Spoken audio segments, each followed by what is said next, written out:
दोस्तों, investing minds के एक और नए वीडियो में आपका स्वागत है। इस वीडियो में हम जानने वाले हैं ओटीसी मार्केट को एक एग्जांपल की हेल्प से।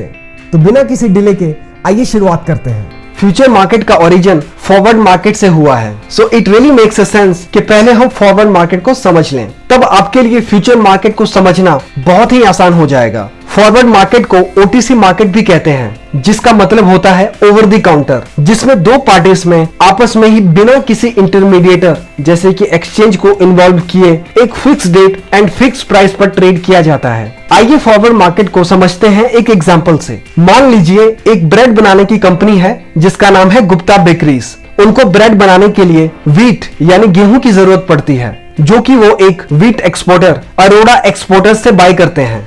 अब गुप्ता जी को लगता है कि आने वाले 3 महीनों में व्हीट की कीमत बढ़ जाएगी, इसलिए वो बहुत सारा व्हीट अभी ही बाय करके रख लेना चाहते हैं, लेकिन उनके पास उतने पैसे नहीं हैं। वहीं पर व्हीट एक्सपोर्टर अरोड़ा जी को लगता है कि आने वाले अगले 3 मंथ्स में व्हीट की कीमत कम हो जाएगी, जो कि ठीक गुप्ता जी के अपोजिट है। लेकिन गुप्ता जी अभी भी अपनी बात पर कायम हैं। तो अरोड़ा जी गुप्ता जी को एक डील देते हैं, जिसे आप बहुत ध्यान से समझना।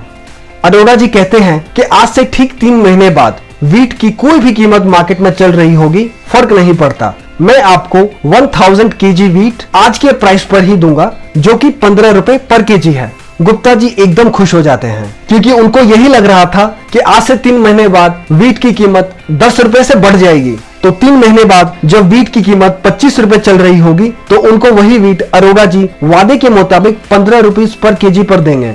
वहीं पर अरोड़ा जी भी इस कॉन्ट्रैक्ट से खुश हो जाते हैं, क्योंकि उनके अकॉर्डिंग आने वाले 3 महीनों बाद व्हीट की कीमत 10 रुपए तक कम हो जाएगी और ये 5 रुपीज पर मिल रहा होगा। अब आफ्टर 3 मंथ्स इन 3 सिनेरियो में से कोई भी एक सिनेरियो हो सकता है।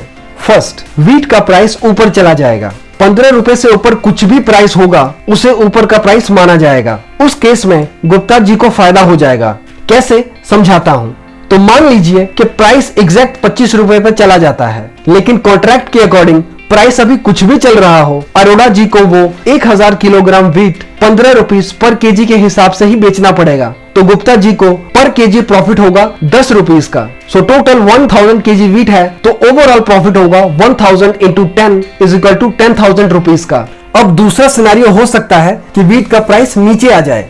15 रुपीज से नीचे का कुछ भी प्राइस होगा तो उसे नीचे का प्राइस माना जाएगा, और इस केस में अरोड़ा जी को बेनिफिट हो जाएगा। मान लीजिए प्राइस एग्जैक्ट 10 रुपीज से कम हो जाता है और व्हीट 5 रुपए पर केजी के हिसाब से मिल रहा है। तो इस केस में भले व्हीट का प्राइस 5 रुपए पर केजी चल रहा हो, लेकिन गुप्ता जी को 1000 kilogram wheat 15 rupees per KG के हिसाब से ही खरीदना पड़ेगा, और इस तरीके से अरोड़ा जी को पर केजी प्रॉफिट होगा 10 रुपीज का, और ओवरऑल प्रॉफिट होगा 1000 into 10 is equal to 10,000 rupees का।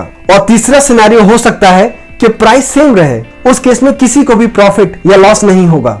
अब आइए इनके सेटलमेंट प्रोसेस को भी समझ लेते हैं। तो चलिए फर्स्ट सिनेरियो का एग्जांपल लेते हैं, जहां पर व्हीट का प्राइस 25 रुपए है। गुप्ता जी को 1000 किलोग्राम व्हीट बाय करने पर ओवरऑल 10,000 रुपीज का प्रॉफिट हो रहा है। यदि अगर गुप्ता जी 1000 किलोग्राम व्हीट अरोड़ा जी से बाय करते हैं, तो उसे फिजिकल सेटलमेंट कहा जाएगा, जहां पर एक्चुअल में ऑब्जेक्ट की डिलीवरी बायर को मिल गई और सेलर को उसके बदले में पैसे मिल गए। अब मान लीजिए अरोड़ा जी गुप्ता जी को कहते हैं कि आपको मुझसे 1000 किलोग्राम व्हीट 15 रुपीज के भाव पर खरीदने की जरूरत नहीं है। आपका इस कॉन्ट्रैक्ट में जो 10,000 रुपीज का प्रॉफिट हो रहा है, आप मुझसे वही डायरेक्टली ले लो। इसी सेटलमेंट को कैश सेटलमेंट कहते हैं, जहां पर एक्चुअल में प्रोडक्ट की डिलीवरी नहीं होती है।